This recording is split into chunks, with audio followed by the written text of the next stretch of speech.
Esuk awan ning omah wis ora krasan keluyuran goleki sing tak sayang mopeng mope miterak oraku goleki ora krasa esuk awan nganti wengi eman yen nganti liya kang nyayang kleyang-kleyang tak sawang amin slone ngepak kekencang tarine saka kadowan sarawingu dhewe ing alih pencoan elo kae tak suwun aja ngicik modeng kuning gawe pikir kukume sleret ireng tak sawang tambah manise ibu bunga yen klakon nyanding slerane ora bakal atiku kekiwang liyan yen si podang tutut ati kepranan ngeremedo atiku sansaya tetrem tak sranane sun pikat mulut ing bendo yo yo yo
paksa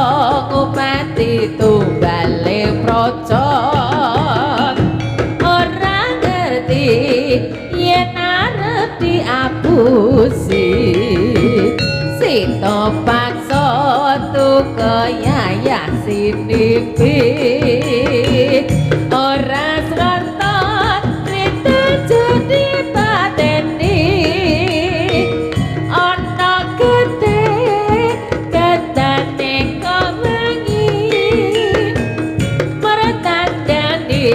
Sri Tanjung pancen suci ana banyu gandane kok wengi iku sejarahe kono banyu wengi yo Dono Wijaya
angkara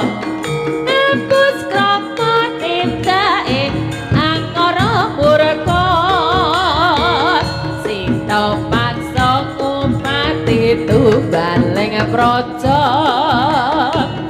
ora ngerti yen arep diapusi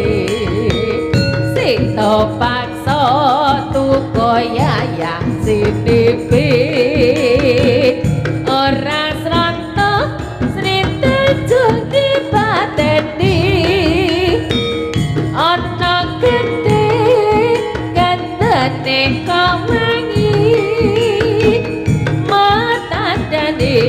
Sri Tanjung pancen suci ana banyu gandane kok wangi iku sajarahe kutha Banyuwangi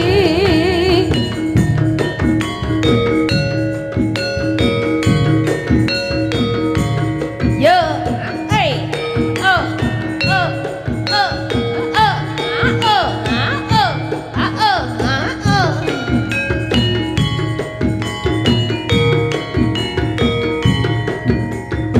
ayo Thomas yo yo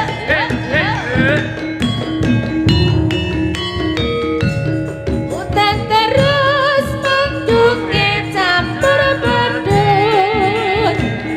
aku ngenyap pengen berapa sarang unut babu pasar carene tuku tahu mesetina tak enteni kok ra metu tak labeni pasar wis katon sepi bakul-bakul dagang nganti kukuti tak goleki ning lore pasar sapi jebul pacarku digondol bante sapi pacarku ilang ning jero pasar ngunun duwe pacar kok lunyu kaya balon pacarku ilang ning jero pasar ngunun tak sayang jebule kok malah brucut kok manapa kowe tutut-tututku aku kapan kele becarayu pasar ngunun sing dadi siji bisu pacarku ilang gara-gara tuku tahu